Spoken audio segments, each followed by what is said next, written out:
The Whispers in Room 313.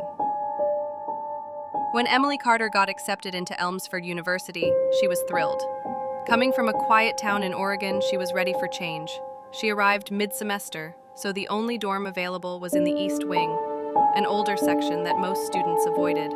Her room, 313. The hallway leading to room 313 was dimly lit and smelled faintly of mildew. Cracks snaked across the walls, and the radiator hissed like a warning. Still, Emily was excited. She unpacked her suitcase and noticed an old, full-length mirror leaning against the wall, tall, antique, and slightly warped. It didn't match the rest of the furniture, and it unsettled her a little. She brushed it off. That night, as she settled into bed, a faint whisper curled through the room like smoke. Emily. She shot up, heart pounding. She checked the hallway. No one. Just as she climbed back into bed, another whisper came. Come closer. Now she was certain she wasn't imagining it. She turned on all the lights and searched the room. Nothing. She stared at the mirror. Its surface looked darker than before, almost like deep water. Then she saw it. A faint handprint pressed inside the glass. Emily backed away, trembling. The mirror, once still, now seemed to breathe. The next day, she laughed it off, texting her cousin. I think my dorm is haunted. But the whispers continued, growing bolder each night. Help me. She noticed something strange. The mirror would fog slightly even when the room wasn't cold, and sometimes her reflection didn't move in sync. On the fourth night, she heard a new whisper. Please, listen. The mirror flickered, then revealed a face.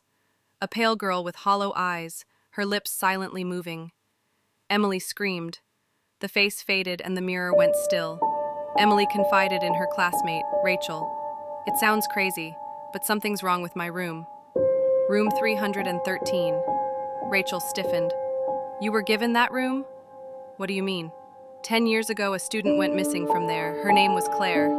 People said she heard whispers before she vanished. Emily's skin prickled. Why would they give me that room if they knew? Rachel just shook her head. They pretend it didn't happen. That night, Emily planned to sleep elsewhere, but when she returned to grab her charger, the door to room 313 stood wide open, though she'd locked it. Inside, the mirror pulsed with light. She approached it, trembling. Claire's face appeared again. They trapped me, the whisper echoed. It's not just a mirror, it's a door. Suddenly, shapes emerged behind Claire. Shadowy figures with distorted faces. The glass cracked.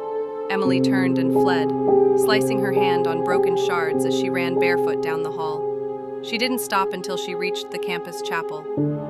Emily stopped attending classes. Her face grew pale, eyes sunken from lack of sleep. Every time she returned to the room, and every night the voices called louder.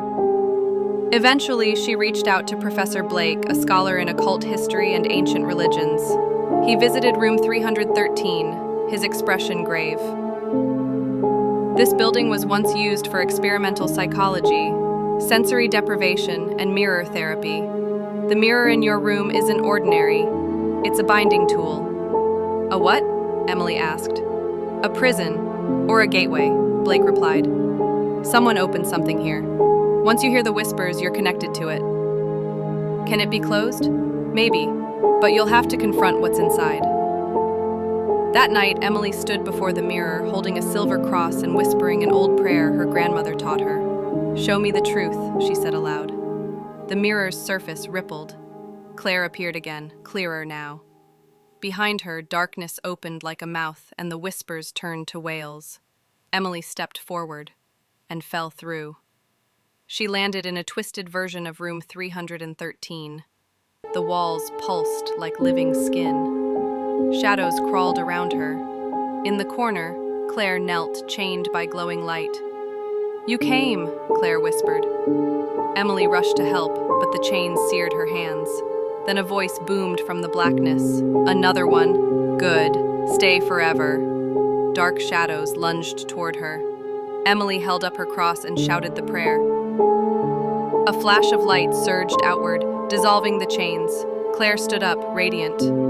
Together, they ran toward the portal behind them, the mirror. Claire turned to her. "Thank you." Then she pushed Emily through. Emily gasped awake on the dorm floor. The mirror was shattered. Truly, finally, cold air filled the room. She left room 313 the next day and transferred dorms. The administration sealed the East Wing permanently. Emily never saw Claire again, except in dreams, where Claire smiled and whispered, "I'm free now." Still, sometimes, when walking near the East Wing, Emily paused. She thought she heard something. Just the wind. Right? The end.